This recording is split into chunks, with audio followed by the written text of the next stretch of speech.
action, let's go. trouble 찾으러. Assalamualaikum warahmatullahi wabarakatuh. Perkenalkan, kami dari kelompok 3. Pada kesempatan kali ini, kami akan menjelaskan tentang hakim sebagai pelaksana kekuasaan kehakiman. Adapun subbab materi yang dibahas yaitu pengertian, tugas, wewenang, tujuan, peran, macam-macam, kode etik, serta sanksi. Hakim sebagai pelaksana kekuasaan kehakiman. Hakim adalah pejabat yang bertugas sebagai pelaksana kekuasaan kehakiman. Tugas utama hakim adalah memutuskan perkara yang diajukan kepadanya berdasarkan hukum yang berlaku. Hakim memiliki wewenang untuk menjatuhkan putusan yang mengikat dan memiliki tujuan untuk mencapai keadilan dalam penyelesaian sengketa. Tugas pokok hakim itu ada 4. Yang pertama ada mendengarkan dan mempertimbangkan argumen dari kedua belah pihak yang terlibat dalam perkara. Yang kedua, menilai bukti-bukti yang diajukan dalam persidangan. Yang ketiga, menerapkan hukum yang berlaku untuk memutuskan perkara. Yang keempat, menyusun dan mengumumkan putusan yang mengikat. Wewenang hakim itu ada 4, meliputi yang pertama, menyelenggarakan persidangan dan memimpin jalannya persidangan. Yang kedua, memerintahkan pemeriksaan tambahan jika diperlukan. Yang ketiga, menjaga keamanan dan ketertiban dalam persidangan. Nah, yang terakhir itu ada menghukum pelanggaran yang terjadi dalam persidangan. Berikut adalah tujuan hakim. Tujuan utama hakim adalah mencapai keadilan dalam penyelesaian sengketa.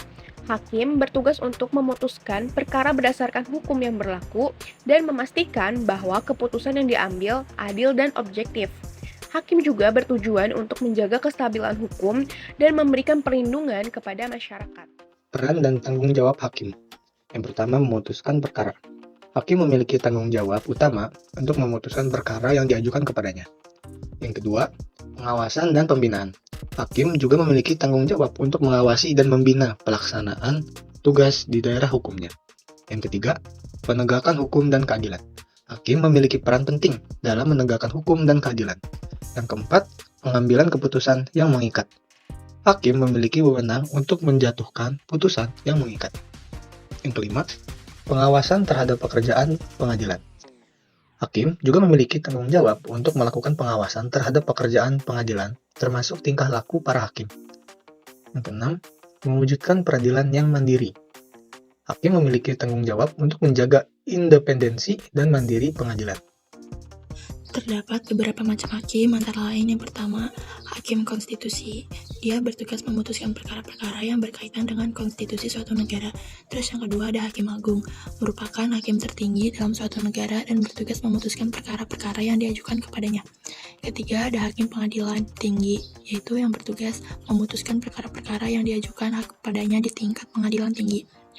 Keempat ada hakim pengadilan negeri, dia bertugas memutuskan perkara-perkara yang diajukan kepadanya di tingkat pengadilan negeri.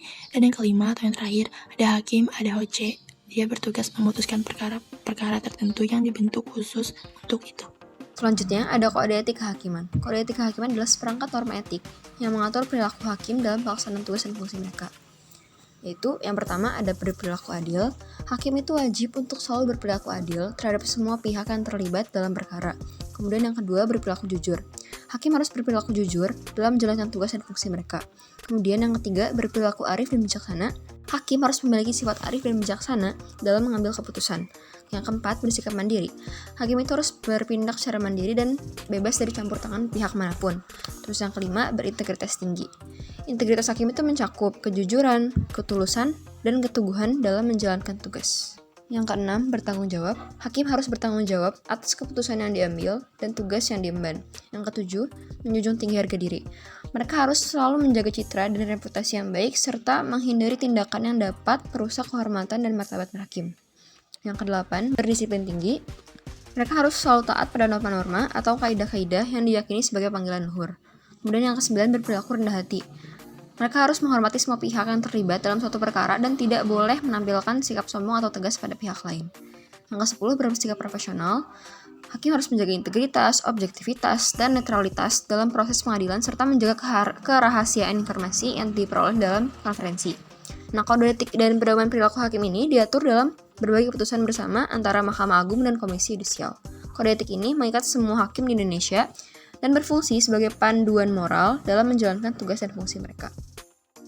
Jika seorang hakim melanggar kode etik kehakiman, ada beberapa sanksi yang dapat diberikan. Sanksi ini ditujukan untuk menjaga integritas dan kualitas kerja hakim. Berikut adalah beberapa sanksi yang mungkin diberikan. Yang pertama ada sanksi ringan. Sanksi ini dapat berupa teguran lisan atau tertulis, peringatan atau teguran keras. Sanksi ringan biasanya diberikan untuk pelanggaran yang dianggap tidak terlalu serius atau pertama kali dilakukan. Kedua ada sanksi sedang. Sanksi ini dapat berupa penundaan kenaikan pangkat, penundaan promosi, atau penundaan pemberian tunjangan. Sanksi sedang diberikan untuk pelanggaran yang dianggap lebih serius atau berulang kali dilakukan. Dan yang terakhir ada sanksi berat. Sanksi ini dapat berupa penurunan pangkat, penurunan gaji, atau pemberhentian tidak hormat. Sanksi berat diberikan untuk pelanggaran yang dianggap sangat serius atau melibatkan tindakan yang merusak integritas dan martabat lembaga peradilan.